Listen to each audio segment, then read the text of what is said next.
AB পার্টির সাধারণ সম্পাদক ব্যারিস্টার ফুয়াদ ভাই, ওনাকে বরিশালে ওনার নির্বাচনী প্রচারণার সময় ওনাকে হেনস্থা করা হয়েছে, নির্বাচনী কাজে বাধা দেওয়া হয়েছে।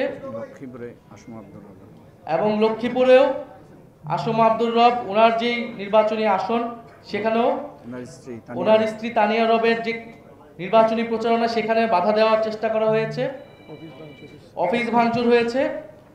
অর্থাৎ আমরা যেই প্রত্যাশা করেছিলাম যে একটা সুষ্ঠু নিরপেক্ষ নির্বাচন, যেখানে মানুষ স্বতঃস্ফূর্তভাবে ভোট দিবে এবং তার মত প্রকাশ করবে, আমাদের নির্বাচনী সংস্কৃতিতে যে আমরা দেখেছি যে ভোট কেন্দ্র দখল, জবরদস্তি এবং একটা আধিপত্যমূলক এবং ফ্যাসিবাদী আচরণ করা হয় রাজনৈতিক দলগুলোর পক্ষ থেকে, সেই আচরণ কিন্তু আমরা দেখতে পাচ্ছি যে শুরু হয়ে গিয়েছে। আমরা বলবো যে এই প্রক্রিয়ায় দেশ চালাতে গিয়ে, নির্বাচন করতে গিয়ে কিন্তু একটা দল এই দেশ থেকেই বিতাড়িত হয়েছে।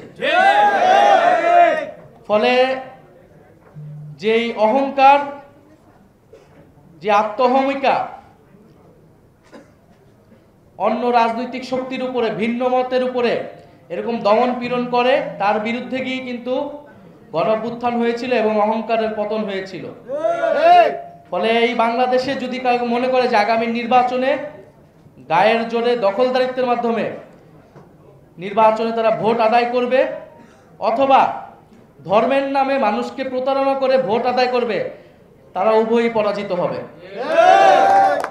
আমরা মনে করি বাংলাদেশে যে তারুণ্যের শক্তি, পরিবর্তনের শক্তি উত্থান ঘটেছে, তারা, জনগণ তাদের পক্ষে থাকবে। আমরা আজকে এই ঘোষণা করলাম, আপনাদের কাছে, সরকারের কাছে সহযোগিতা চাচ্ছি যে আমাদের উচিত ছিল এই ঐক্য প্রক্রিয়াটা আরো আগেই হওয়ার। এটা আমাদের দুর্ভাগ্য ছিল, আমাদের সীমাবদ্ধতা ছিল যে আমরা ঐক্যবদ্ধ হতে পারি নাই। আমরা পুরাতনপন্থী দলগুলোর সাথে নানা সমঝোতা করে সংস্কার প্রক্রিয়া বাস্তবায়ন করার চেষ্টা করেছিলাম। এটা আমাদের অন্যতম একটা ভুল ছিল।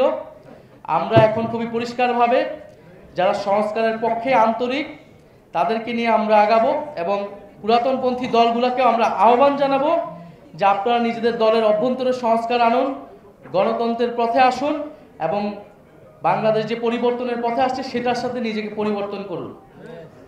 ইনশাল্লাহ আমরা সামনের দিকে আগাতে পারবো। আজকে আমরা আমাদের বিস্তারিত যে কর্মসূচি, সেটি আমরা আজকে হয়তো বলবো না। আমরা আজকে আমাদের আনুষ্ঠানিক শুধু ঘোষণাটা দিলাম, আমরা জোট প্রক্রিয়াটা শুরু করলাম এবং এই প্রক্রিয়ার মধ্যে আরও দল যুক্ত হবে, আরও রাজনৈতিক শক্তি যুক্ত হবে। আমরা সকলে মিলে ইনশাল্লাহ আমাদের যেই গণ অভ্যুত্থানের আকাঙ্ক্ষা, সেটি বাস্তবায়নে সক্ষম হব।